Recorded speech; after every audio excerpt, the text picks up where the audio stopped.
SAHRC calls on the Marikana Commission of Inquiry and all parties involved to urgently reach a resolution that can allow the miners to continue their participation in the commission. And a group of SATAO members in Cape Town say they are back on strike after the failure of SAA management to implement a 6.5 wage increase. With a news update, I am Busima Kutulela. The South African Human Rights Commission has called on the Marikana Commission of Inquiry and all parties involved to urgently reach a resolution that can allow the miners to continue their participation in the Commission's hearings. This after the lawyer for the miners, Advocate Dalim Mpofu, asked for the Commission to be postponed until the 19th of next month. Last week, the North Gauteng High Court in Pretoria dismissed Mpofu's application to compel the state to pay his clients' legal costs. He now says they are awaiting a hearing of the Constitutional Court appeal they intend to lodge this week.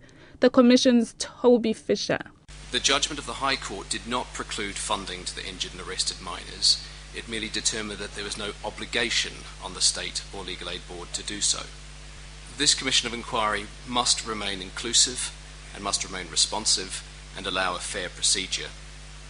We would support the LRC's suggestion of a stand down until Thursday to see if these appeals for sense can have effect.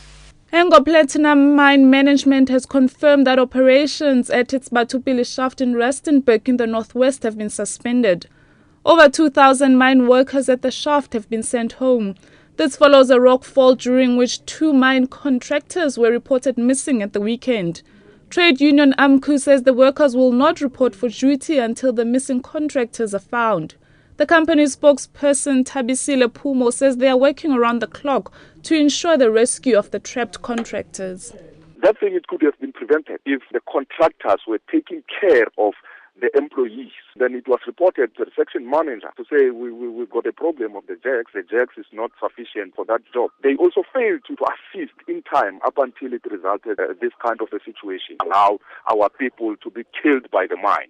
A group of SATAO members in Cape Town say they are back on strike after the failure of SAA management to implement a 6.5 wage increase that was agreed upon with unions last week.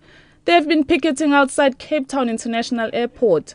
The workers say the airline has only given them a 6.25 wage increase. Spokesperson Vezile Olifant says they have reverted to their initial demand of an 8% wage increase. They emphasized to say that they will implement it even if you take it or not. So we believe that our management is disrespecting us. We as SATAO, we've got interest within SAA because we are a stakeholder of South African Airways. But we have no choice. That's why you are seeing us here today. And we are looking to be here until management listen to our demands. Lawyers for fraud accused Durban businesswoman Shoni Mpisane say they are still waiting for a response from the National Director of Prosecutions, despite being furnished with 180 documents by the state. Earlier, Mpisane's legal team accused the prosecution of withholding evidence, which they said would favor their client. Defense attorney Rafik Bana has expressed disappointment at the manner in which the state is handling the matter. Mpisane is accused of inflating invoices by more than 5 million rand in an attempt to cut her tax bill. The trial will continue September the 16th. And finally, the protest by UNISA students in Johannesburg has been suspended, pending the outcome of a meeting between the institution's management and the SRC on the 24th of this month.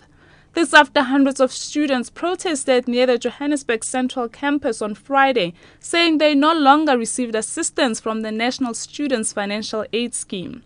They say this has made it impossible for them to continue with their second semester studies.